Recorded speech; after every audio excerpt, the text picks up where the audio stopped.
Hi, I'm Melissa. I'm an intuitive coach and mentor. And I'm Louisa. I'm an awakening coach and energy healer. And we're your spiritual besties. We're just everyday women having an extraordinary human experience. You see, we've both been led down the path of amazing discoveries through the power of spirituality. So, we're here to share our experiences as we dive deep into all things sacred. Our hope is that we can contribute to the collective conversation to help you feel less alone and more confident as you walk the path to becoming more connected with the universe. We'd love for you to join us each week as we share our discoveries and navigate this journey together. Okay, so you asked me if I was a generator. No, I am a reflector, actually. Oh my gosh. Oh my Yeah. God. I was The only reflector I've ever met. Yes. Really? Say that. I was in a meeting. They were teaching about human design this week. And they were like, oh, something about reflectors. And I was like, can you describe them just in case I know one? And she was like, oh, no, nobody here knows one. Nobody knows one. I've never met one. I was like, 2 or 5% of the population. 1%. Yeah. 1%? It's like really rare. Yeah. Okay. So I always feel weird about talking about this stuff a little bit. Part of my ego is, oh, you're just bragging, right? You're using your spiritual codes to make yourself important or something. I don't know. But okay, so I found out through my numerology that I'm a Master Code 33 life path. So that's like the cosmic teacher path. And then somebody introduced me to human design and I, plug in all my numbers, and they're like, you're a reflector. And I'm like, double checked, right? To make sure everything was right. I'm like, okay, I don't know what. And then I start reading and this is a super rare thing, blah, blah, blah, blah, blah. And you have no defined centers. And I'm like, what does this even mean? I have no defined centers. But the cool thing about it is I think I knew that I needed to have a structure before I made decisions. Because that was the biggest thing I took from it is I have to go through the entire month, the entire cycle to taste things before I make a decision. And it's so interesting that what did I end up getting into? Menstrual cycles. It's literally my internal blueprint in order for me to make strong decisions, life-changing decisions, or even small decisions. So I always was like, oh, I'm just going to wait until I go through my cycle to make these big changes. Well, turns out that was actually the pattern that I picked. And so it's so cool because it's not through the stars. I'm definitely like an earth witch. So I'm like, I love nature. I love the nature analogies, but astrology is cool. It's just not like a huge thing. Anyway, so I just think it's cool that the menstrual cycle ended up being my blueprint. That's so amazing. Do you know your soul group? I wonder if that's the earthy part. If your soul group. Oh, I'm not sure. I don't know if I've ever heard that part. Which heard that. That might be your earthy part. So okay, tell me. Our soul group is like when our soul originated, like where did it originate? And so if it originated in this planet, then you are so connected to the earth. And so there's a bunch of soul groups, but there's the earth ones, and you might be one of them. Okay. Where is it? So how do you find out more about that? Because that sounds cool. Akashic Records. Okay. Yeah, part of the training that I just finished, soul realignment. Yeah, that's one of the things that we get into because it helps us know so much more about people. And so a lot of us feel like we don't belong here. Like a lot of us feel like out of place or like especially in community, I've always felt, like I'm an outsider, I'm an outsider. And it's, well, it makes sense. I didn't originate from this planet. And then you kind of tend to feel like an outsider, especially if you didn't choose to come to this planet. If you ended up in this planet for a lot of different reasons, like some people's planets no longer exist, and all of those souls had to kind of rebuild over here. But yeah, I wonder though, for you, if that is where the earthy part comes in. It is interesting because so now that you're talking about this, now I know, I just didn't know that was what it was called. I actually had a reading before and I have origins in Mintaka. Yeah. So I'm very much like a water being and it makes a lot more sense with my body or with my kind of past as I look backwards, my tour in the Navy, I grew up in amongst the corn and the cows here in Indiana and I was not exposed to anything. I had this really cool, okay, maybe I'll share this story real quick. It's kind of cool.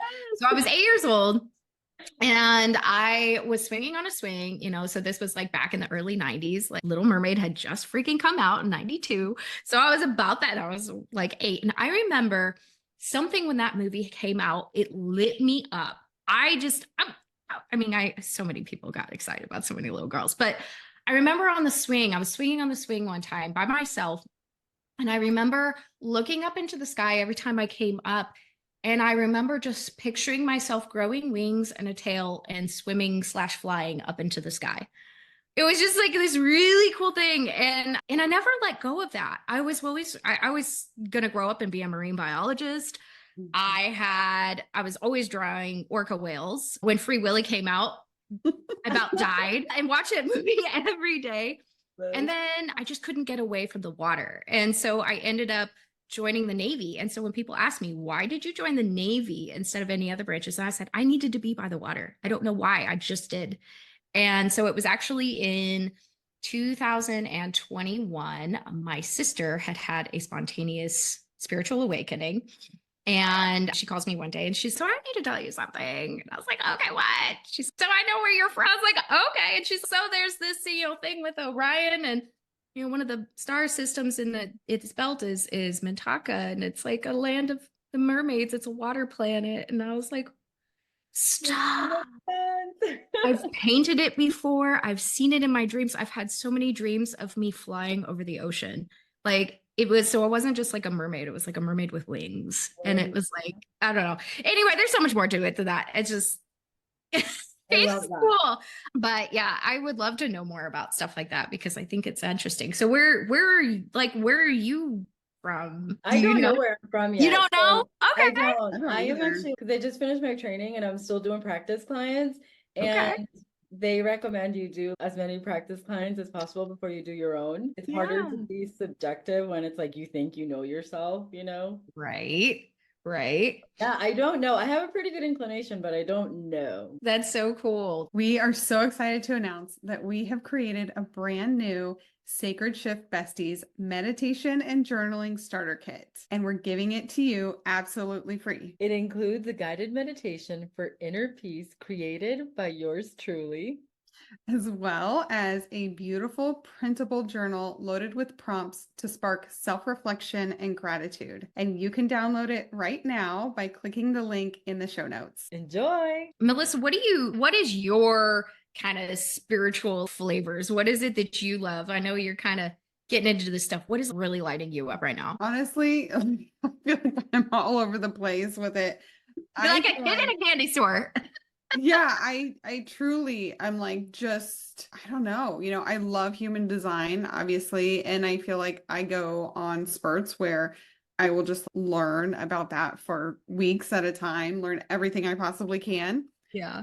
And then the other thing that I've been going into a lot lately is manifestation. I was actually messaging Louisa about this the other night about quantum physics. And I'm like, I need a quantum physics for dummies to listen to because I've heard this whole concept explained by different people so many times. And I'm so interested in it. And I actually want to understand it. And I'm like, every time I'm like, I don't get it. Like, why can't I understand this?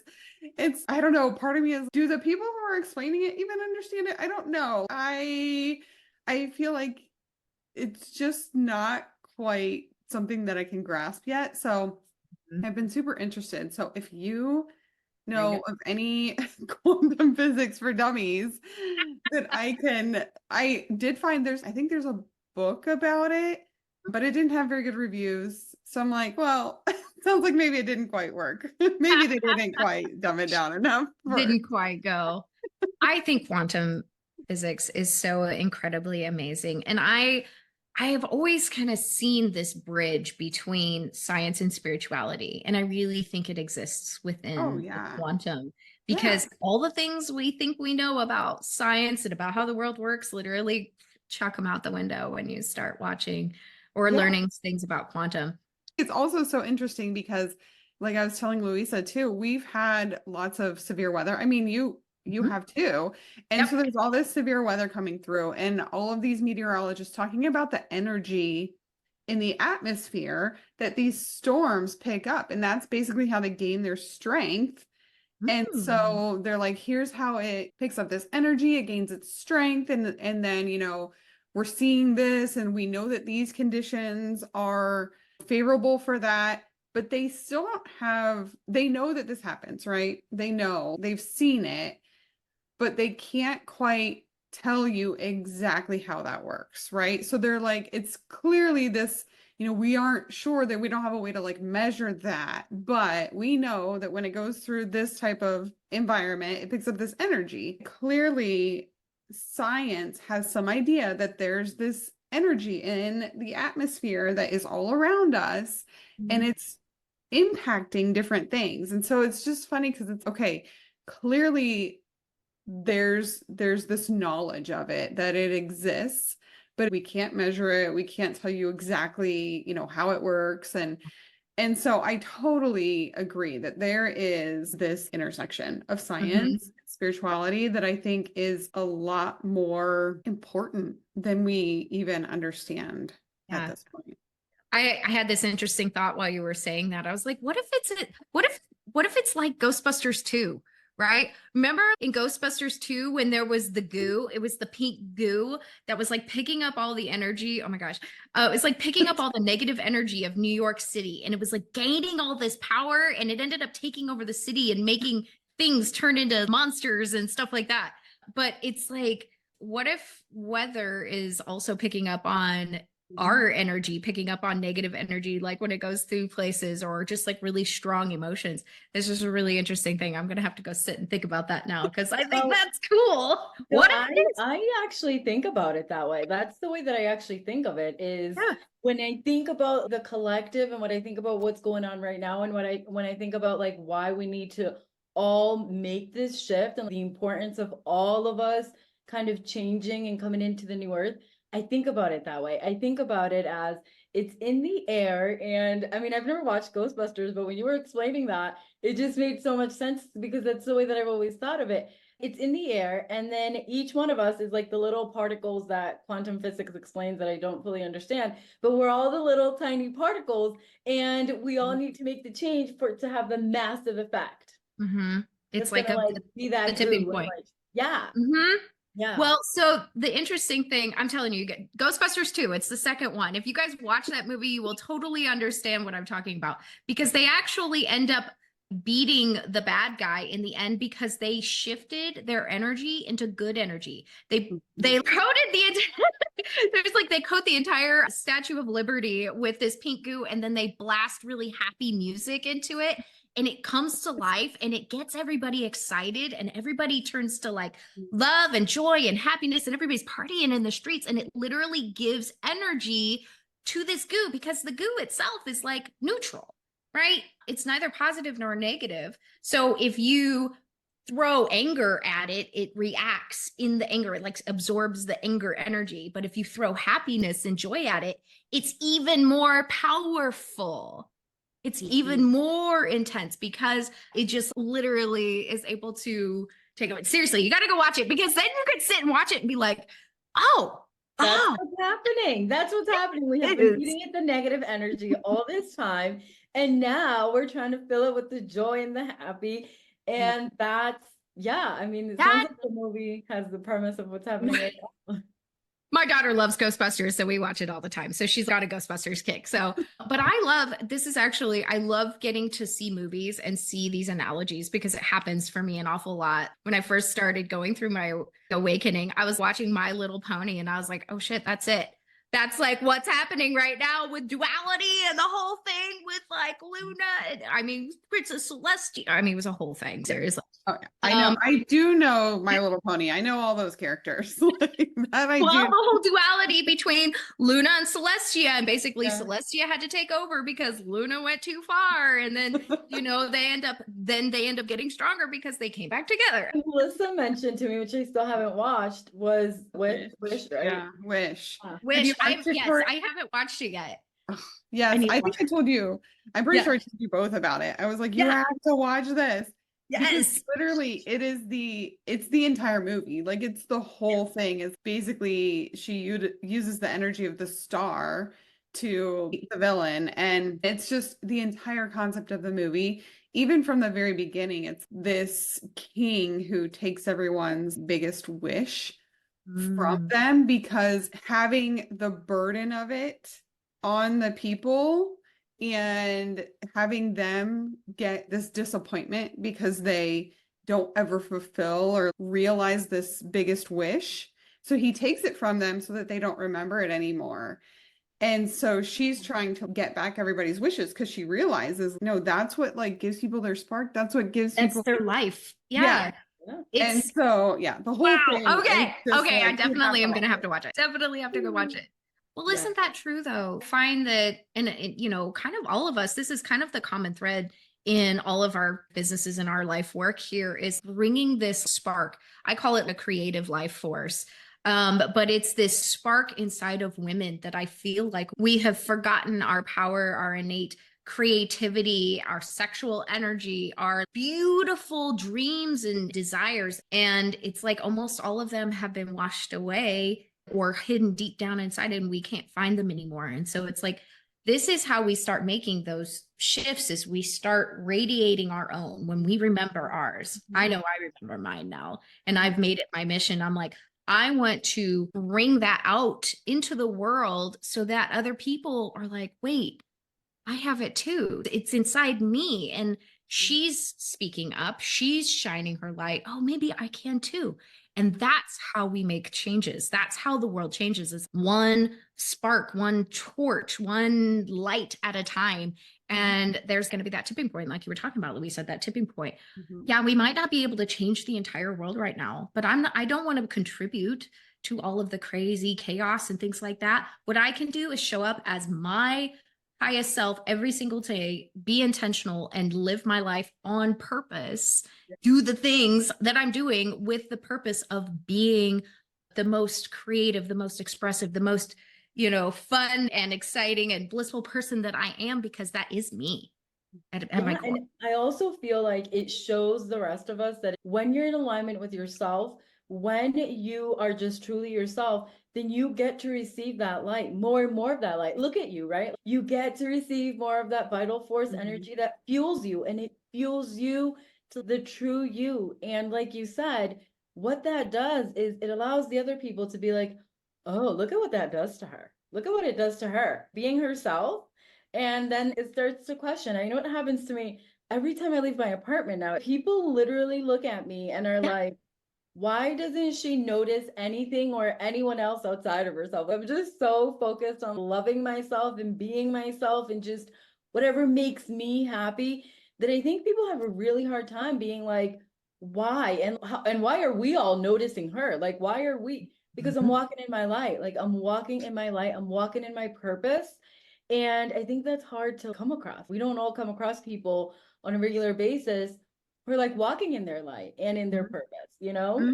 Yeah, I think that is actually one of the biggest reasons why we are here and we're doing what we're doing, is to show others what's possible and to be that example of what is possible. And I think for me, it's not only just showing other women and being that example and shining that light, but it's my kids, you know, that sort of next generation, right? So we are showing our kids what is possible when you actually move in this direction and you don't stop, right? Yeah. I mean, that you want to talk about sacred work, that what you're speaking about right now is the most sacred work. I mean, you know, all three of us here, we're mamas, and this work of changing the story that I tell with my beingness. So I have one daughter and she's 10. And so she sees who I am and sees that she can be who she is. And that allowing, which is very hard, it's tough to do that because I didn't have that example. It was, you know, I'm having to kind of create a lot of stuff from scratch. And while I grew up in a very creative and expressive home, there was definitely lots of things that from influence of religion and emotionally, right? Like yeah, the emotional intelligence. Yeah. Exactly. And so I'm trying to rewrite a story so that way when, you know, a couple generations down, things are going to be very different. And I'm hoping that my work working with women with their menstrual cycles and getting to know and love their bodies, that starts making changes down the road, because now we're having daughters who start at the very beginning with loving themselves and thinking their menstrual cycles are amazing, or, expressing their creativity from Jump Street and not saying, oh, I can't do this. I can't express myself creatively because it's silly or frivolous or whatever the story is. No. So now that's just going to get passed on. And you want to talk about ushering in the new earth. That's how we do it. Yeah. Yeah, I totally agree. That's a wrap for this episode. We hope you found some inspiration, a helpful tip, or maybe just a good laugh. Remember, amazing human, you are not alone on this path to connect with your inner wisdom and the universe. To stay connected and keep the conversation going, subscribe to our YouTube channel and our podcast so you never miss an episode. And if this episode resonated with you, share it with your friends, family, or anyone who might find value in it. Until next time.